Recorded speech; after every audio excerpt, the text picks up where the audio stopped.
So hello everyone, welcome back to my channel. आज हमारा organic chemistry का day 10। I hope आपने GUC के इंट्रोडक्शन का पार्ट 1 और पार्ट 2 अभी तक देख लिया है। अब हम उससे आगे बढ़ने वाले हैं। हमने जीयूसी के पार्ट 1 और पार्ट 2 में क्या देखा कि बॉन्ड फिजन देखा है ना, बॉन्ड कैसे टूटता है, और हमने इंटरमीडिएट्स देखे, और हमने बेसिक्स ऑफ रिएक्शन मैकेनिज्म देखा कि रिएक्शन कैसे कैसे होती है। ठीक है, अब इस लेक्चर में हम और भी इंपॉर्टेंट चीज जो कि रिएक्शन मैकेनिज्म का बेस है, जिसकी मदद से ही हम बोलते हैं कि रिएक्शन कैसे हो रही है। ऑर्गेनिक केमिस्ट्री एक खेल है। ठीक है, ऑर्गेनिक केमिस्ट्री खेल है। पूरा किसका खेल है? Organic chemistry is a game of electrons, organic chemistry is a game of charges. ठीक है, तो उस हिसाब से let me just show you some question. ठीक है, let me just show you some questions. Oh sorry, questions बोल रहा हूँ, फ्लो फ्लो में निकल जाता है। ठीक है, तो अभी जो हमारा मोस्ट इंपॉर्टेंट टॉपिक था हमारे ऑर्गेनिक केमिस्ट्री रिएक्शन मैकेनिज्म का, तो हम पढ़ने जा रहे हैं उसे जीओसी में। जो थाम के बैठिए, आपके सामने आ रहा है electron displacement effects. Electronic displacement, electronic displacement effects. Clear? क्या आपको पता चल गया आज क्या पढ़ने वाले हैं, है ना? इसका अब देखो, ये बहुत लंबा टॉपिक है बेटा, है ना? बहुत लंबा टॉपिक है। आराम से हम हर एक इलेक्ट्रॉन डिस्प्लेसमेंट इफेक्ट को डिटेल में पढ़ेंगे, उस पर बहुत सारे सवाल करेंगे, है ना? और जीओसी खत्म होने के बाद we will do a complete PYQs of GOC, including NEET के पीवाईक्यूज, जेई के पीवाईक्यूज, इवन एडवांस के पीवाईक्यूज में आपको ले लाऊंगा। ठीक है, चलिए बात करते हैं इलेक्ट्रॉन डिस्प्लेसमेंट इफेक्ट की। क्यों पढ़ रहे हैं? पूरी ऑर्गेनिक केमिस्ट्री में हम बस इलेक्ट्रॉन को ही डिस्प्लेस करते हैं, यहां से वहां, वहां से यहाँ। ठीक, चलिए। अच्छा सर, जब बात आती है इलेक्ट्रॉन डिस्प्लेसमेंट इफेक्ट की, हमारे पास दो टाइप के इलेक्ट्रॉन डिस्प्लेसमेंट इफेक्ट होते हैं। सर, एक होता है परमानेंट, एक होते हैं परमानेंट, और एक होते हैं टेम्पररी। अच्छा अच्छा अच्छा, बात आती है कि कब परमानेंट बोले और कब टेम्पररी बोले।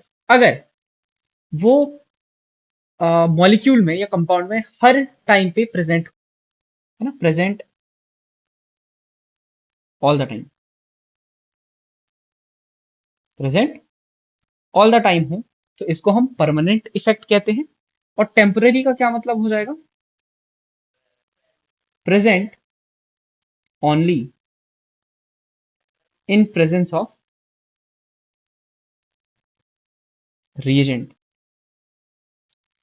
है ना? अगर किसी रिएजेंट के पास आने से, किसी रिएजेंट के पास आने से इलेक्ट्रॉन डिस्प्लेस हो रहे हैं, उसे हम टेम्पररी इफेक्ट कहते हैं। और अगर इलेक्ट्रॉन पहले से ही बिना किसी रिएजेंट के कंपाउंड ऐसे ही पड़ा है और उसमें डिस्प्लेस हो रहे हैं, तो उसको हम क्या कहते हैं बेटा? उसको हम कहते हैं आपके बट परमानेंट इफेक्ट। ठीक है सर। सर, अगर ऐसी ही बात है, तो परमानेंट इफेक्ट्स की आप मुझे कुछ बात बता दो। परमानेंट इफेक्ट्स आप मुझे बता दो क्या क्या होते हैं। देखो, परमानेंट इफेक्ट्स हमारे पास तीन है। ठीक है, परमानेंट इफेक्ट में हमारे पास क्या है? We have resonance, we have hyperconjugation. चलो मैं पूरा लिख देता हूँ। Resonance, hyperconjugation, and we have inductive effect. ठीक है, we have inductive effect. I hope आपको ये समझ में आया होगा कि ये तीन हमारे इफेक्ट। टेम्पररी में क्या है? सर, टेम्पररी में हमारे पास दो इफेक्ट आते हैं। एक है इंडक्टोमेरिक, इंडक्टोमेरिक, और सर एक है इलेक्ट्रोमेरिक। एक है इंडक्टोमेरिक, ये वाला, और सर एक है इलेक्ट्रो। ठीक है, बात समझ आई? बहुत बढ़िया, बहुत बढ़िया। अच्छा, एक और चीज, जो रेजोनेंस, हाइपर कॉन्जुगेशन और इंडक्टिव इफेक्ट में, ये वाला स्ट्रॉन्गेस्ट है। ठीक है, this is the strongest and this is the weakest, this is the weakest, और ये आपका है मिड में। ठीक है, दिस इज योर मिड, है ना? हाइपर कॉन्जुगेशन आपका बीच का है। ठीक है, सबसे ज्यादा क्या है? सबसे ज्यादा है आपका resonance, that is the strongest effect, है ना? इसका सबसे ज्यादा, मतलब सबसे ज्यादा स्ट्रॉन्ग यही होता है। Then your inductive is the weakest, hyper conjugation is the mid effect. Temporary effects में you have inductomeric effect and you have electromeric effect. Tell me one thing, क्या आपको पता है कि अगर बॉन्डिंग मॉलिक्यूलर ऑर्बिटल सिग्मा है तो उसका anti bonding molecular orbital sigma star होगा? You may ask कि what are you saying this bonding molecular orbital, anti-bonding molecular orbital or anything? So let me just tell you one thing. We will take MOT, the molecular orbital theory का यहाँ पे हम help ले रहे हैं. That is the molecular orbital theory. Okay, इसमें क्या बोलते हैं? हमारे पास एक होते हैं बेटा बॉन्डिंग मॉलिक्यूलर ऑर्बिटल और एक हमारे पास होता है एंटी बॉन्डिंग मॉलिक्यूलर ऑर्बिटल. ठीक है, अगर बॉन्डिंग मॉलिक्यूलर ऑर्बिटल मतलब जो बॉन्ड बना रहा है वो सिग्मा बॉन्ड बना रहा है तो उसको बोलते हैं सिग्मा बीएमओ और उसका एबीएमओ हो जाता है सिग्मा स्टार. ठीक है, पाई बॉन्ड बना रहा है तो पाई बीएमओ और इसका एबीएमओ हो जाता है पाई स्टार ना.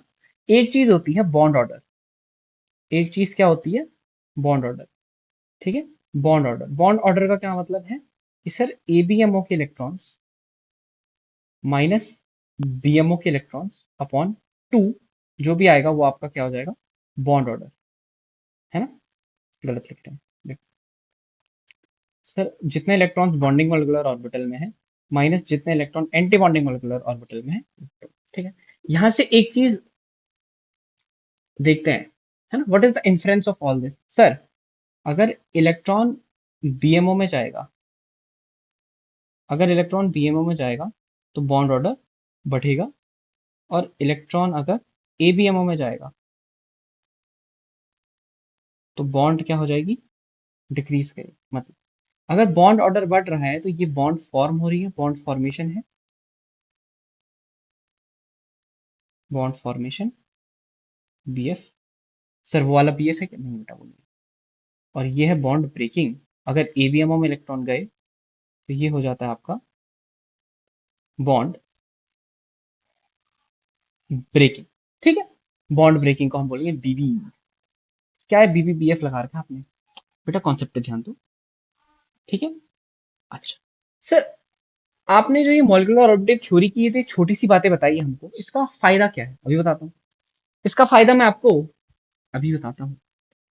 देखो इलेक्ट्रोमैग्नेटिक, देखो for example I have this ethene, इसके सामने में H प्लस लाता हूँ, एसिड दे रहा हूँ मैं इसको. ठीक है, जब तक ये H प्लस नहीं आया था इसमें इसमें कोई भी वो नहीं था. बेटा एक सेकंड मैं आपको ये नीचे शिफ्ट कर रहा हूँ थोड़ा सा बिकॉज आई वांट स्पेस. अब ध्यान से देखो, चलो पहले स्टडी करते हैं. ठीक है, ये इथीन मैंने ऐसे ही रखा हुआ है.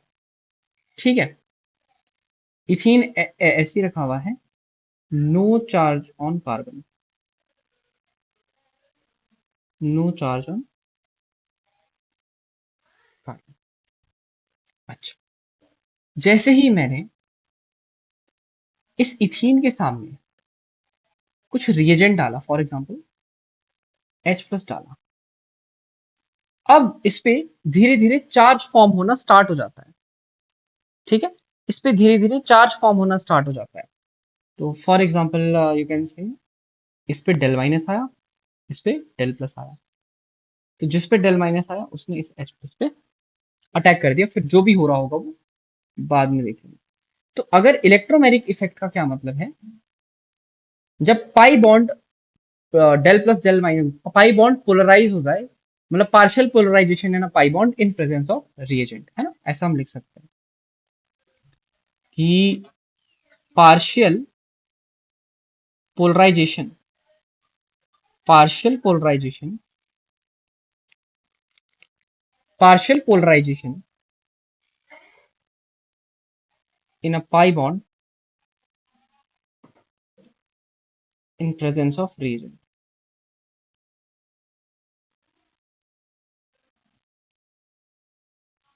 है ना. मतलब पार्शियल वर्ल्ड हटा दो यार, है ना, partial world is not like particularly good. तो ये देखो पोलराइजेशन है ना pi bond in presence of reagent. अच्छा sir what is inductomeric effect, देखो देखो क्या है. इंडक्टोमेरिक इफेक्ट क्या होता है? उससे पहले इलेक्ट्रोमेरिक इफेक्ट को हम क्या बोलते थे? Pi star. ठीक है। इंडक्टोमेरिक को क्या बोलते हैं? Sigma star. ऐसे समझो कि आपके पास एक कंपाउंड है। ठीक है। For example you have something like R X, और आपने इसमें मेटल दिया Na। हमने कल के लेक्चर में पढ़ा था कि अगर आप metals are the source of free radicals, है ना, मेटल्स क्या करते हैं? फ्री रेडिकल्स बनाते हैं। कैसे बनाते हैं वो सिखाता हूँ। मतलब और डिटेल में पढ़ेंगे इसको, ऑब्वियसली बात है, पर देखो मेटल इलेक्ट्रॉन देगा, खुद वो Na+1 हो जाएगा, इलेक्ट्रॉन देगा। और ये देखो, अगर ये आर है, ये एक्स है, आर ने एक्स के साथ बॉन्ड बनाया है, this is sigma bonding molecular orbital, ये सिग्मा बीएमओ है। आर ने एक्स के साथ जो बॉन्ड बनाया है, this is sigma BMO, this is sigma bonding molecular orbital. देखो, और क्या होता है, जो एबीएमओ होता है ना, ABMO is opposite to BMO. ABMO is opposite to BMO. मतलब सिर्फ ये क्या है? This is what? This is sigma star, this is sigma star. क्या होता है इसमें, सिग्मा स्टार में? सर ध्यान से देखना, रिएजेंट की प्रेजेंस में क्या हुआ, मतलब वैसे भी होता है इस कंपाउंड में, पर इस पे डेल प्लस आया होगा, इस पे डेल माइनस आया होगा ड्यू टू इलेक्ट्रॉन नेगेटिविटी। और अब क्या होगा कि ये इलेक्ट्रॉन इसकी सिग्मा स्टार पे जाएगा, ये इसके सिग्मा स्टार पे गया। ठीक है। जैसे ही ये इसके सिग्मा स्टार पे गया, अब ध्यान से देखना, फॉर एग्जाम्पल यहाँ पे आर है, ये उसका एंटी बॉन्डिंग है, ये उसका बीएमओ है, ये एक्स का बीएमओ है, और ये एक्स है। यहां से इलेक्ट्रॉन आ रहा है, यहाँ से क्या आ रहा है? इलेक्ट्रॉन आ रहा है, और यहाँ से प्रेशर वेव आ रही है। देखो एक वेव आ रही है ऐसे, इलेक्ट्रॉन की आ रही है, वेव आ रही है ऐसे, और इसके ऊपर पीछे से मार रही है, पीछे से मार रही है, तो इसके आगे वाले क्या हो जाएंगे? छूट जाएंगे उधर को। देखो ध्यान से देखना क्या हुआ, आर एक्स था, ये इलेक्ट्रॉन है, ये ऐसे आया, और ये वाली बॉन्ड ऐसे टूटी, यहां से इसने प्रेशर मारा, धक्का दिया, देखो लात मार के एक्स को निकाल रहे हैं, लात मार के एक्स को निकाल रहे हैं। ठीक है। तो क्या हो जाएगा? एक्स निकल जाएगा। और देखो, आर था, इस बॉन्ड के दोनों इलेक्ट्रॉन ही एक्स लेके गया, तो उस पर माइनस चार्ज। आर का इलेक्ट्रॉन भी एक्स लेके गया, पर आर पे एक एक्स्ट्रा इलेक्ट्रॉन आया, और जब भी एक एक्स्ट्रा इलेक्ट्रॉन आता है तो उसे हम डॉट लिखते हैं, और यहाँ पे हमारा क्या बनेगा? Free radical. तो ये हमारी एक मतलब जनरल इंट्रोडक्शन है कि रिएक्शन कैसे हो रही है ऑर्गेनिक केमिस्ट्री में। This is our inductomeric effect, and that was our electromeric effect, that was pi star, this is sigma star. तो अगर मैं आपको यहाँ पे लिखूं कि इंडक्टोमेरिक का क्या मतलब हो गया, तो इंडक्टोमेरिक का यही मतलब हो गया कि polarisation in sigma bond in presence of reagent. ठीक है। तो ये आपका बेसिक था, है ये किसका बेसिक है? आपका this was your basic of electron displacement effect. हमने परमानेंट इफेक्ट्स के बारे में जाना, हमने टेम्पररी इफेक्ट्स के बारे में जाना। टेम्पररी इफेक्ट्स मैंने आपको यहीं पे पढ़ा दिए हैं, यही होता है टेम्पररी इफेक्ट। इसको हम रिएक्शन करते समय ध्यान में लेंगे ना। हम परमानेंट इफेक्ट्स पर आते हैं, हम क्या आते हैं? परमानेंट इफेक्ट पर आते हैं। परमानेंट इफेक्ट हमारे पास तीन है, इंडक्टिव है, हाइपर कॉन्जुगेशन है, और हमारे पास रेजोनेंस है। इंडक्टिव में क्या क्या होता है? ये सिग्मा सिग्मा इंटरेक्शन होता है इसमें। इंडक्टिव में क्या है? सिग्मा सिग्मा इंटरेक्शन है। ओहो, ठीक है, ओके। हाइपर कॉन्जुगेशन में सिग्मा पाई इंटरेक्शन, और रेजोनेंस में क्या है? पाई पाई इंटरेक्शन। ठीक है, पाई पाई इंटरेक्शन। आप बायो की स्टूडेंट हैं, आपको ये पता है कि सर जो सबसे प्रिमिटिव फॉर्म है उसे सबसे पहले स्टडी करते हैं।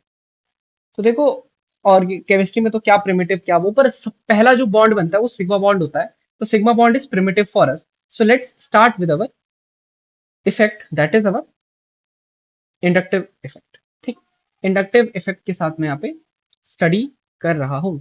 Let start with our inductive effect. Okay, so inductive effect, what what is this inductive effect? चलिए इसको समझते हैं कि इंडक्टिव इफेक्ट है क्या। ठीक है, एग्जाम्पल लेके समझेंगे, ऑब्वियसली बात है।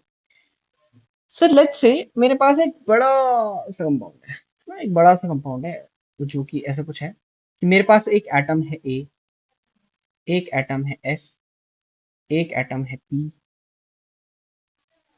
और एक एटम है X। एक एटम है X। अच्छा जी सर। सर इससे क्या फायदा हुआ मेरा? इससे मेरा फायदा क्या हुआ? फायदा तो ये हुआ कि मैं तुझे अब बताने वाला हूँ क्यों। देखो, हमने क्या किया था? हमने ये बोला कि इन इन सब में ई एन डिफरेंस है। ठीक है। ठीक। लेट्स से हमें अभी पता नहीं है कि इनमें ई एन डिफरेंस है। तो हमने क्या बोला कि जो इलेक्ट्रॉन डेंसिटी होगी वो इनके बीचों बीच लाई करेगी। बेटा एक सेकंड में जरा ये बॉन्ड का साइज बढ़ा देता हूँ ताकि अच्छे से आसानी हो हमें। तो ए था, पी ले लो एक, एस ले लो, एक्स ले लो। ठीक है। तो हमको क्या लगा कि अगर ई एन डिफरेंस नहीं है तो इलेक्ट्रॉन डेंसिटी कहाँ आएगी? बीच में आएगी। इलेक्ट्रॉन डेंसिटी कहाँ आएगी?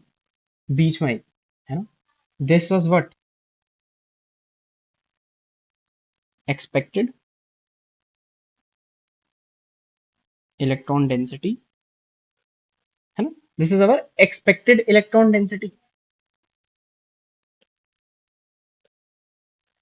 ठीक है। But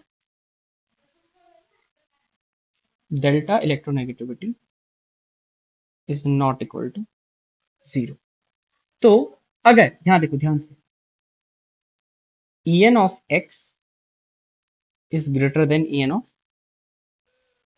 s। इससे क्या हुआ? सर x अपने पास डेल्टा नेगेटिव रखना चाहेगा और s अपने पास डेल्टा पॉजिटिव रखना चाहेगा। इसका मतलब ये इलेक्ट्रॉन डेंसिटी इधर शिफ्ट हो जाएगी। ठीक है। ये इलेक्ट्रॉन डेंसिटी या इलेक्ट्रॉन डेंसिटी का जो क्लाउड है वो यहाँ शिफ्ट हो जाएगा एंड दिस वाज ऑब्जर्व्ड। ये हमें ऑब्जर्व हुआ। ऊपर मैंने आपकी एक्सपेक्टेंसी लिखी है और नीचे मैंने आपका ऑब्जर्वेशन लिखा है। अच्छा। जैसे ही इस पे प्लस आया, इससे इलेक्ट्रॉन की कमी हुई। पी ने बोला मेरे इलेक्ट्रॉन तू ले जा। है ना? अब पी देखो, पी बड़ा चालाक है। पी बस बोल रहा है तू ले जा, पर ये देगा नहीं। पी बस एस को फील कराना चाहता है कि तू अकेला नहीं है, मैं तेरे साथ हूं, पर इलेक्ट्रॉन तो नहीं दूंगा। बस फील दे सकता हूं कि तेरे पास मेरे इलेक्ट्रॉन है। मैं अपने इलेक्ट्रॉन तेरे पास रखना चाहता हूं। अपने इलेक्ट्रॉन तेरे पास रख रहा हूं ताकि तुझे अकेलापन फील ना हो, पर मैं तुझे अपने इलेक्ट्रॉन दूंगा नहीं। ठीक है। तो ये क्या कर रहा है? It is just like giving, एक आभास दे रहा है उसको कि हाँ तू अकेला नहीं है, ये इलेक्ट्रॉन तेरे पास है। अच्छा। इससे क्या हुआ? सर पी पे भी पी पे आ गया, पी पे भी एक डेल प्लस आ गया। अच्छा। सर जैसे ही पी पे डेल प्लस आया, ए पे भी आ गया। ए ने बोला चल मैं भी तुझे फील देता हूँ इलेक्ट्रॉन्स का। ए ने भी इलेक्ट्रॉन डेंसिटी पी की तरफ शिफ्ट कर दी। ये भी क्या था हमारा? ऑब्जर्वेशन था। अच्छा। ये करने के बाद ए पे भी क्या आया? एक डेल प्लस चार्ज। अच्छा सर आप क्या समझाना चाहते हो? सर आप समझाना क्या चाहते हो? मैं तुम्हें ये समझाना चाह रहा हूं कि देखो, एक वर्ड होता है इंडक्शन। एक वर्ड क्या होता है? इंडक्शन होता है। और इंडक्शन क्यों होता है? Due to delta E. ध्यान से देखो, जैसे ही हमें पता चला इन दोनों के बीच में डेल्टा ई एन है ना, इनका डेल्टा ई एन जीरो नहीं है, इनका electronegativity difference is not equal to zero, they have some electronegativity difference. तो क्या हुआ? जिसकी ई एन ज्यादा है उसके पास इलेक्ट्रॉन आए, और इसके पास जैसे ही इलेक्ट्रॉन आए इन्होंने डेल नेगेटिव चार्ज इंड्यूस कर दिया। इन्होंने क्या कर दिया? डेल नेगेटिव चार्ज उस पर इंड्यूस कर दिया। मतलब as E N of X more than E N of S, electron cloud near X induces del negative on induces del negative on it। इतनी बात समझ आई? इंडक्शन का फील आया कि हम इंड्यूस कर रहे हैं उसके ऊपर, हम क्या कर रहे हैं उसके ऊपर? इंड्यूस कर रहे हैं उसके ऊपर। अच्छा। इस इंडक्शन से क्या हुआ?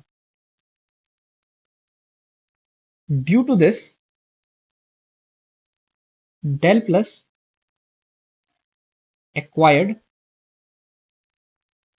Second, del plus acquired by S इससे क्या हुआ,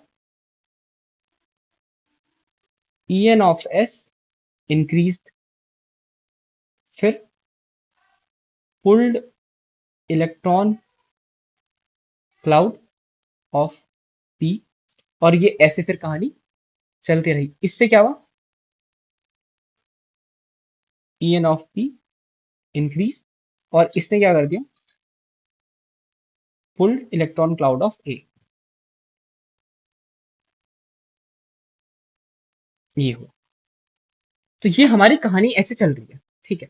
तो हमने क्या किया, एक्स पे डेल माइनस इंड्यूस हुआ ड्यू टू ईएन डिफरेंस, उसकी ईएन ज्यादा थी।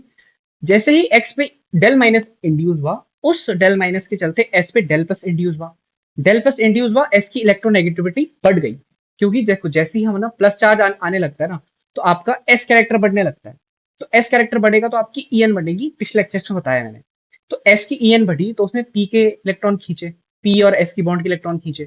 फिर पी पे प्लस आया, उसने डेल प्लस आया, उसने पी और ए के बॉन्ड के इलेक्ट्रॉन खींचे। तो ऐसे चलते ही सिलसिला चल रहा था, ये इंडक्शन का सिलसिला चल रहा था, ठीक है। तो हमने बोला due to induction of electronegativity of S, ठीक है। एस पे क्या हुआ, इंडक्शन ऑफ इलेक्ट्रोनेग, जो एस का इलेक्ट्रोनेगेटिविटी का इंडक्शन था उसने पी पे डेल प्लस डेवलप किया, ठीक है। और उसने पी और एस की इलेक्ट्रॉन अपनी तरफ खींचे, दिस वाज इंडक्शन। अच्छा ना सर, क्या अब हम इसको ढंग से देख सकते हैं क्या, हम डेफिनेशन के तौर पे अगर कुछ पूछें आपसे, क्या बता सकते हो? हाँ बता सकते हैं। तो मैं क्या बोल रहा हूँ कि जो एक कोवेलेंट बॉन्ड होता है ना, एक कोवेलेंट बॉन्ड, ध्यान से देखो, जो कोवेलेंट बॉन्ड है, कोवेलेंट बॉन्ड क्या है? कोवेलेंट बॉन्ड है शेयर्ड पेयर ऑफ इलेक्ट्रॉन से बनता है,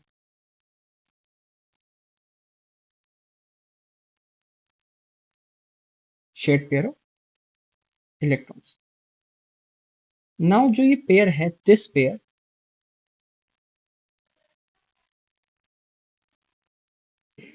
second, this pair stays near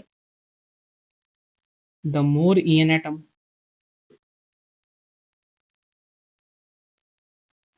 the more En atom, इसका मतलब उस एटम पे इंड्यूसेस डेल माइनस, ठीक है। उस एटम पे इसने क्या किया, इंड्यूसेस डेल माइनस, और जो यहाँ पे ये चीज हुई इसको हम बोलते हैं पोलराइजेशन। बॉन्ड की क्या हो गई, पोलराइजेशन। अब देखो, इंड्यूसेस इलेक्ट्रॉन, ठीक है, इंड्यूसेस इलेक्ट्रॉन, क्योंकि ये इसके तरफ आ गए, है ना। ये इलेक्ट्रॉन का जो शिफ्ट हुआ, या जो ये इंडक्शन हुआ इस नेगेटिव चार्ज का, दिस इज कॉल्ड पोलराइजेशन, ठीक है। अब क्या हुआ, एडजेसेंट एटम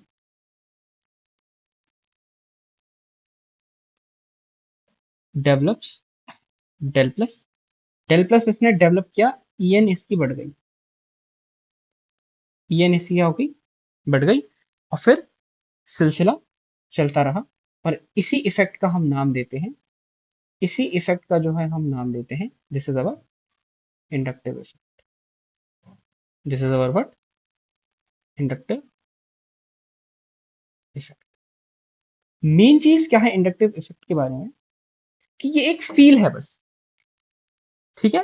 इंडक्टिव इफेक्ट क्या है, इंडक्टिव इफेक्ट एक फील है, ठीक है। आप बात समझो ध्यान से, inductive effect is a feel, ठीक है, it is a feel, feel और क्या बोलिए, partial displacement, partial,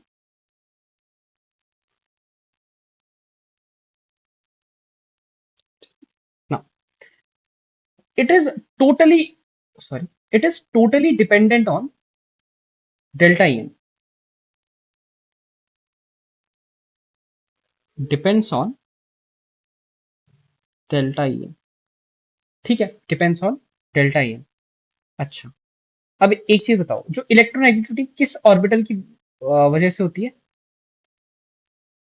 En is due to s orbital, En is due to s orbital, अच्छा, and there is no s orbital in pi bond.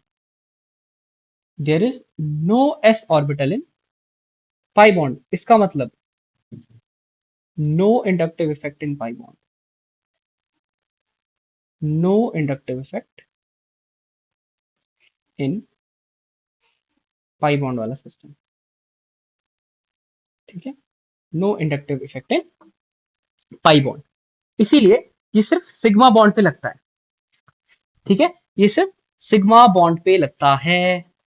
ठीक है, या आप ऐसे बोल सकते हो इसमें सिर्फ सिग्मा के इलेक्ट्रॉन डिस्प्लेस होते हैं. ठीक है. ठीक है.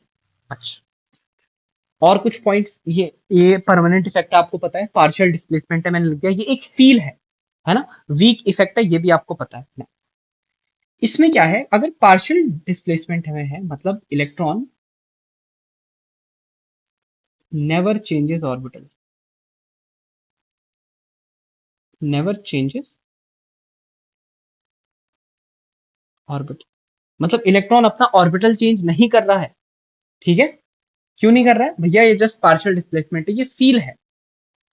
अच्छा, ये एक एडिटिव इफेक्ट है. It is N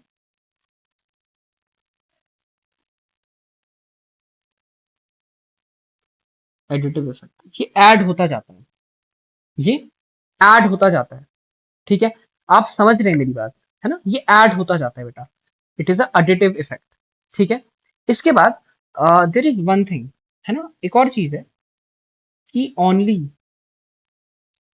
10%. देखो कितना कम है, कितना वीक इफेक्ट है, कि only 10% of original charge, only 10% of original charge transfer.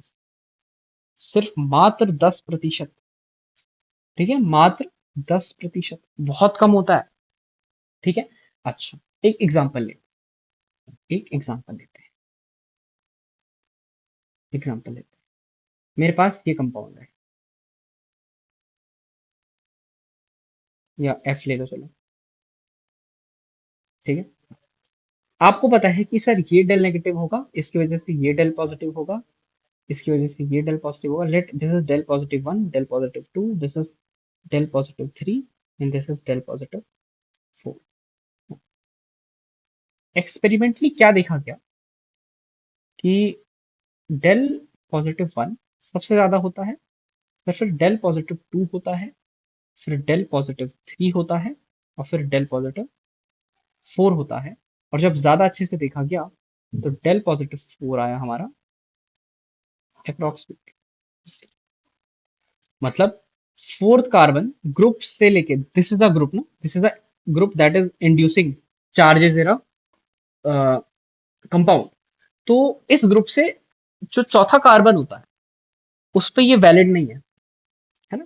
उस पे ये वैलिड नहीं है. इसका क्या मतलब हुआ, इसका क्या मतलब हुआ, ये डिस्टेंस डिपेंडेंट इफेक्ट है.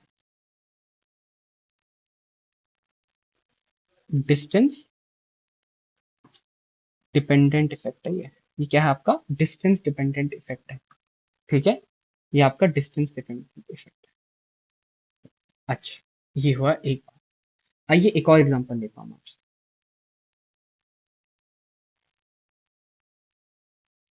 एक है ये,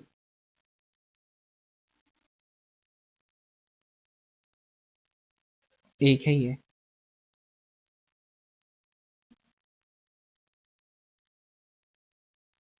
एक डेल प्लस यहाँ पे है, late this is a compound. और एक डेल प्लस यहाँ पे है, दिस इज बी कंपाउंड. जब इन कंपाउंड्स को देखा गया तो क्या देखने को मिला कि sir del plus of B is greater than del plus of A. इसका मतलब depends on number of group. Depends on number of group. Okay sir. चलिए सर एक और एग्जांपल ले दो. ठीक है बेटा. अच्छा, अब क्या हुआ, हमने एक और एक्सपेरिमेंट किया. ये हमने एक्सपेरिमेंट कर रहे हैं, हमने यहाँ पे बी आर ले लिया. आपको भी पता है, मुझे भी पता है, फ्लोरीन इलेक्ट्रोनेगेटिविटी फ्लोरीन की बी आर से तो ज्यादा ही है. तो यहाँ पे क्या रिजल्ट मिला कि सर डेल प्लस जो ए का था वो ज्यादा आया डेल प्लस ऑफ बी से। मतलब depends on power of group. ठीक है, जनरली यही होता है कि it is distance dependent, depends on number of group and depends on power of group. ठीक है, ये थी बात ना। इनसे क्या आता है, देयर वन रूल कि डिस्टेंस कम हुई तो प्लस ज्यादा, नंबर ज्यादा हुए तो प्लस ज्यादा, पावर ज्यादा हुई तो प्लस ज्यादा। This is the DNP rule. इसको हम आगे के लेक्चर्स में समझेंगे, अच्छे से समझेंगे। देखो वैसे डीएनपी रूल लगाने की ज्यादा जरूरत पड़ती नहीं है, but if you want we can do that. ठीक है, अच्छा। नाउ मैंने आपको यहाँ पे क्या बोला था, ये पार्शियल डिस्प्लेसमेंट है। दैट मीन्स इसमें इलेक्ट्रॉन ऑर्बिटल चेंज नहीं करते। तो एक वर्ड अभी मुझे आया कि नो डीलोकलाइजेशन अगर, नो डीलोकलाइजेशन, डीलोकलाइजेशन। ठीक है, यहाँ पे कोई भी डीलोकलाइजेशन नहीं है। ठीक है, अब हम एक एग्जांपल लेते हैं जल्दी से, है ना। उससे पहले आपको ये तो पता चल गया ना ये एक वीक इफेक्ट है। क्यों है वीक इफेक्ट? सर सिर्फ डिस्प्लेसमेंट हो रही है, डिस्प्लेसमेंट हो रही है ना। No delocalization, only displacement. ठीक है, तो ये था हमारा inductive effect. Now let's take one example and we will wind up this class. और नेक्स्ट क्लास में हम आपको इंडक्टिव इफेक्ट की टाइप्स बताएंगे। तो मैं आपको तीन चार एग्जांपल दे देता हूँ।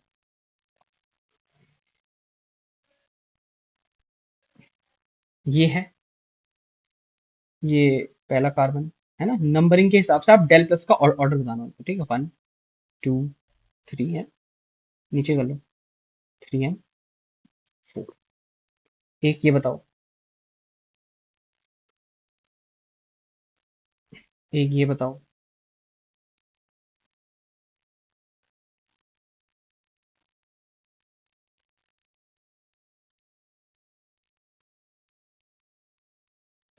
एक ये बताओ। ठीक है, इन तीनों से आपका हो जाएगा। और ये सेम है, क्या सेम है? ये 1 2 3 4 सेम है।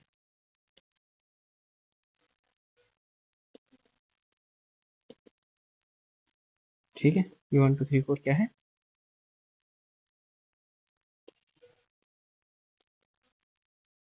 सेम। आ जाओ पहला देखते हैं ध्यान से। सर इस पे डेल माइनस होगा, यहाँ डेल प्लस, यहाँ डेल प्लस, यहाँ डेल प्लस, और यहाँ तक डेल प्लस। सर हमको एक चीज पता है, डेल प्लस जो 4 का होगा वो कितना होगा? 0।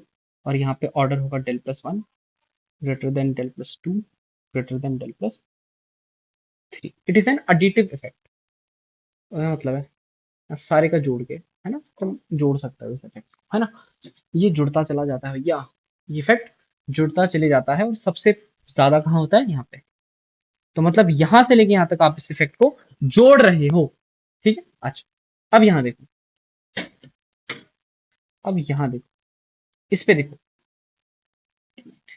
सर इस पे भी सेम है, यहाँ पे भी डेल प्लस आएगा, यहाँ पे भी डेल प्लस आएगा, यहाँ पे भी डेल प्लस आएगा, और यहाँ पे भी डेल प्लस आएगा ना। सर इसमें क्या है ना, दो दो ग्रुप लगे हैं। पर जो हमको पता है सर, फ्लोरीन है, इलेक्ट्रोनेगेटिविटी क्लोरीन से ज्यादा है, फ्लोरीन की। तो सर ये ज्यादा खींच रहा होगा, ये ज्यादा खींच रहा होगा, ये क्या कर रहा होगा? ज्यादा खींच रहा होगा। तो सबसे ज्यादा आ जाएगी डेल प्लस 1। ठीक है, सर फिर क्या आएगा? सर फिर क्या डेल प्लस 2 आएगा? मैंने बोला नहीं। क्यों? डेल प्लस 2 को ये कार्बन खींच रहा है, पर डेल प्लस 4 जहां पे आ रहा है उसको क्लोरीन खींच रहा है। तो इसके बाद आएगा डेल प्लस 4, लॉजिक से। सर अब डेल प्लस 3 को भी कार्बन खींच रहा है और डेल प्लस 2 को भी कोई कार्बन खींच रहा है। पर अब ध्यान से देखो, डेल प्लस 2 को जो कार्बन खींच रहा है उस पे उसको फ्लोरीन ने खींचा है। तो उसका del plus 1 is greater than del plus 4। तो इसका मतलब del plus 2 is greater than del plus 3। थोड़ा सा दिक्कत ये बताता हूँ, सुनो ध्यान सुनो। जो डेल प्लस 1 है that is greater than del plus 4, क्योंकि 1 वाले कार्बन को फ्लोरीन खींच रहा था और 4 वाले कार्बन को क्लोरीन खींच रहा है। क्लियर? मतलब फर्स्ट कार्बन पे डेल प्लस ज्यादा है।